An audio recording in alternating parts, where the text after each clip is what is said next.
ابیر ہوا مشک تر غبار ادنا سی یہ شناخت تیری رہ گزر کی ہے۔ آپ جس گلی سے گزر جائیں وہ زمین بھی مہک جائے، فضا بھی مہک جائے، غبار بھی مشک ہو جائے۔ اچھا چلے یہ بات تو 1450 سال پرانی ہے نا، جب نبی پاک گزرتے تھے صحابہ خوشبو سونگتے تھے، مگر آج بھی اگر کوئی مدینے چلا جائے شرط ایک ہے، جو مدینہ شریف گئے ہیں نا میری بات کو مانیں گے اور ایڈمٹ کریں گے کہ ہاں ایسا ہی ہے، شرط ایک ہے کہ عشق والی ناک لے کر مدینہ جائے، بس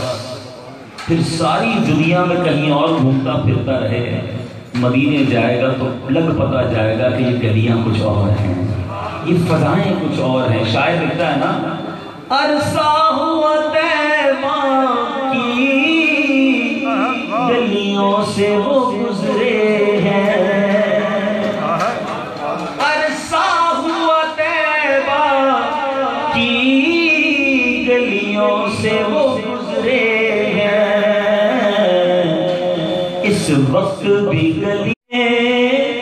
خوشبو ہے پسینے کی، آج بھی وہ خوشبو موجود ہے۔ ذرا سوچئے میرے آقا کے ذکر کی کیا بات ہے، مہکا کیوں نہ ہو کہ وہ ذات ہی اتنی مہکی ہوئی ہے۔ آقا علیہ السلام پسینے سے بچنے کے لیے فرق دیکھیے گا،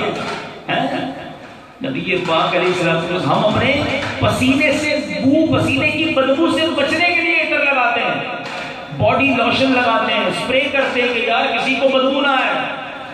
میرے آقا وہ ہیں کہ دلہن کا والد آئے خوشبو مانگنے تو آقا پسینہ دے دیا کرتے ہیں۔ Look at the difference، یہ ہے نبی پاک اور ہم غلام ان کی امتی ہیں، پھر کیوں نہ فخر کریں۔ اچھا ذرا پیارے آقا علیہ السلام کے یوں تو سارے ہی کمالات اوصاف اتنے ہیں، نبی پاک کی آنکھوں کے حسن کی بات کریں، لبوں کے حسن کی بات کریں، کانوں کے کمالات کی بات کریں، مبارک ہاتھوں کی بات کریں، سب کچھ الگ ہے۔ میں آج دو چیزوں کی بات آپ سے کرنا چاہ رہا ہوں۔ پیارے آقا علیہ السلام کے پسینے کی بات ہو گئی نا، پسینہ وہ ہے جس سے لوگ گھن آتے ہیں، میں اچھا نہیں لگتا، مگر میرے آقا کا پسینہ وہ ہے کہ وہ مشک سے زیادہ خوشبودار ہے، گزرتے تو گلیاں معطر ہو جاتی۔ دوسری بات، انسان کے جسم میں جو دھوپ ہوتا ہے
نہیں سنتا ہی نہیں مانگنے والا تیرا، جو آقا اسے آقا عطا فرماتے، جو مانگتا وہ عطا فرماتے۔ حضرت عقبہ بن فرقد کہتے جسم پر آبلے پڑ گئے،